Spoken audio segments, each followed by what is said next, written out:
حضور کا دین تخت پر لائے گا اور دن رات محنت کرے گا اس دین کو جس دین کے لیے میرے آقا منزلوں چل کر بدر میں گئے، اور میرے آقا مولا ساری رات روتے رہے۔ مولا علی فرماتے ہیں ہم سارے سوئے رہے، رسول اللہ یصلی تحت شجرت ویبکی حتی اصبح، مولا علی فرماتے ہیں اسی سارے ستے رہے بدر والی رات، رسول اللہ ایک درخت تھلے نماز بھی پڑھ رہے سن تو حضور رو بھی رہے سن، یا اللہ صبح میرے غلاموں نے پیش ہونا ہے، یا اللہ وہ اتنے ہیں، یا اللہ میرے غلاموں کی تو نے مدد کرنی ہے۔ جب میرے آقا ساری رات روتے رہے، بتاؤ حضور کا تو ایک آنسو بھی مان میں نہیں ہے، ہاں جی ایک آنسو بھی مان۔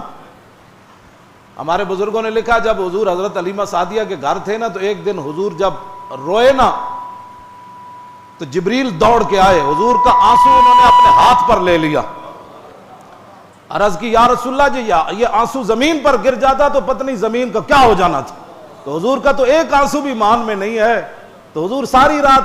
بدر میں روتے رہے۔ بتا تو بھی کبھی دین کے لیے رویا؟ تو دین کا مذاق کرتا ہے، او چھڈو جی مولوی صاحب، او چھڈو جی ایویں مولوی تقریرہ کرنا، او چھڈو جی جتھے کوئی 10 پھر حضور جس دین کے لیے روتے رہے، آج اس دین کی تو صرف حمایت بھی نہ کر سکا،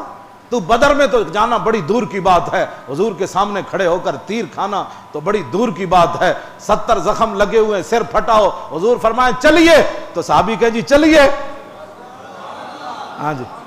جی بیٹے کی لاش پڑی ہو، سعد بن معاذ فرماتے ہیں میری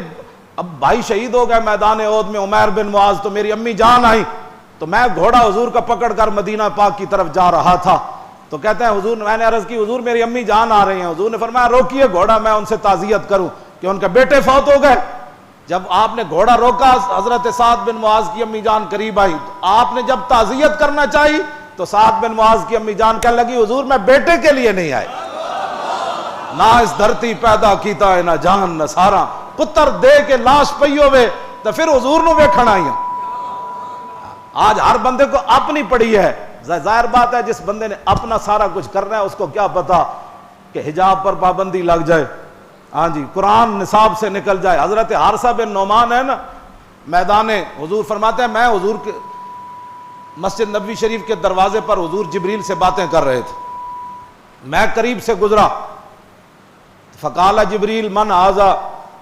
جبریل پوچھا جی اے کون بندہ جڑا ہونے میرے قریب تو گزریا، فقال رسول اللہ حارثہ بن النعمان، فرمایا یہ حارثہ بن نعمان ہے،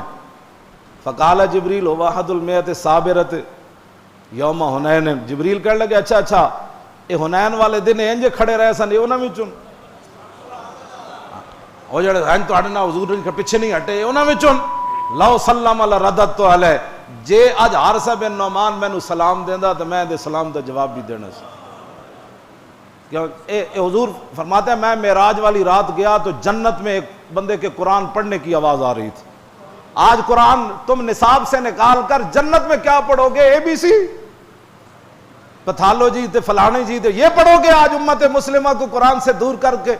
آج تم جو ہے وہ ہوٹل کھول کر جہاں مسافروں کے لیے مریضوں کے لیے ہوٹل کھلا ہے، یہ تو اسلام اجازت نہیں نہ دیتا۔ ایڈا مرن والا بندہ کیڑا ہے مریض، اور گھر جا کے روٹی کھاوے یا جیب بسکٹ پاوے، سر عام رمضان کی اشارہ کاٹنے سے 500 کا جرمانہ ہے، موٹر سائیکل کا 700 کا جرمانہ ہے، تو روزہ توڑنے کی بات ہی کوئی نہیں۔ یہ لوگ اسلام کی باتیں یہ کہتے ہیں اسلام ایسا ہو اشارہ کوئی کاٹے